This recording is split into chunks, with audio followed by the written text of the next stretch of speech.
একটা ছোট্ট গ্রাম, চারদিকে ধান ক্ষেত, বাঁশঝাড় আর কাঁচা রাস্তা। সন্ধ্যার পরেই গ্রামটা যেন অন্যরকম হয়ে যায়, নিস্তব্ধ, ভারী, অদ্ভুত। সেই গ্রামেই থাকত রাকিব নামে এক কৌতূহলী ছেলে। সে সবসময় নতুন কিছু খুঁজে বের করতে ভালোবাসত। গ্রামের লোকজন তাকে বলতো, অতিরিক্ত কৌতূহল ভালো না। কিন্তু রাকিব এসব কথায় কান দিত না। একদিন বিকেলে আকাশটা ছিল মেঘলা।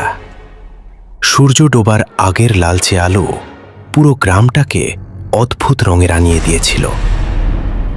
রাকিব একা হাঁটতে হাঁটতে গ্রামের পুরনো পুকুরটার পাড়ে গেল। পুকুরটা নিয়ে অনেক গল্প শোনা যায়, নাকি রাতে সেখানে অদ্ভুত শব্দ শোনা যায়। মাঝে মাঝে পানির ভেতর কিছু নড়াচড়াও দেখা যায়। রাকিব এসবকে গুজব ভেবেই উড়িয়ে দিত। সে পুকুর পাড়ের বড় কাঁঠাল গাছটার নিচে বসে পাথর ছুঁড়ে পানিতে ঢেউ তুলছিল।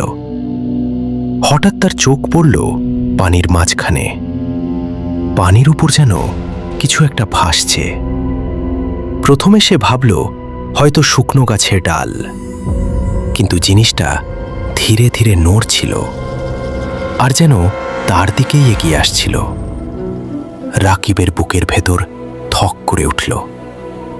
সে চোখ কুঁচকে ভালো করে দেখার চেষ্টা করল।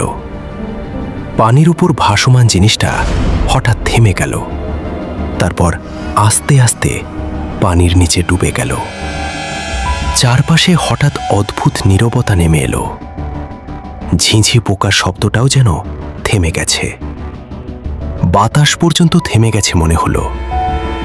ঠিক তখনই রাকিবের পেছন থেকে পানির ছিটে পড়ার শব্দ এলো। ছপাত! সে দ্রুত পেছনে তাকালো, কিন্তু সেখানে কেউ নেই। আবার সামনে তাকাতেই দেখল পানির ঠিক ধারে একটা ছায়া দাঁড়িয়ে আছে। মানুষের মতো আকৃতি, কিন্তু পুরোটা কালো, মুখটা বোঝা যায় না। রাকিবের গলা শুকিয়ে গেল। সে চিৎকার করতে চাইল, কিন্তু শব্দ বের হলো না। ছায়াটা ধীরে ধীরে তার দিকে এগোতে লাগলো। পুকুরের পানি থেকে যেন ঠান্ডা বাতাস উঠে এসে তার গায়ে লাগলো। হঠাৎ ছায়াটা এক মুহূর্তে মিলিয়ে গেল। রাকিব হাঁপাতে হাঁপাতে উঠে দাঁড়ালো। সে ভাবল হয়তো সে ভুল দেখেছে, কিন্তু তখনই তার পায়ের নিচে ঠান্ডা কিছু একটা ছুঁয়ে গেল। তো বন্ধুরা, গল্পটা এখানেই শেষ। আমি আবার দ্বিতীয় পর্ব কিছুদিন পরে আনবো। আপনাদের সাপোর্ট যদি ভালো থাকে তাহলে কিছুদিনের ভিতরেই আইনা ফেলাম গল্প দ্বিতীয় পার্ট। আর এই ভিডিওর 100 লাইক চাই। কমেন্ট আপনাদের ইচ্ছা, যদি কমেন্ট করতে চান তাহলে করেন। আর এই তো শেষ। দ্বিতীয় পর্ব কিছুদিন পরে আসবে ইনশাল্লাহ। দ্বিতীয় পর্ব কিছুদিনের ভিতরে আইনা ফেলাম, যদি আপনাদের সাপোর্ট ভালো থাকে।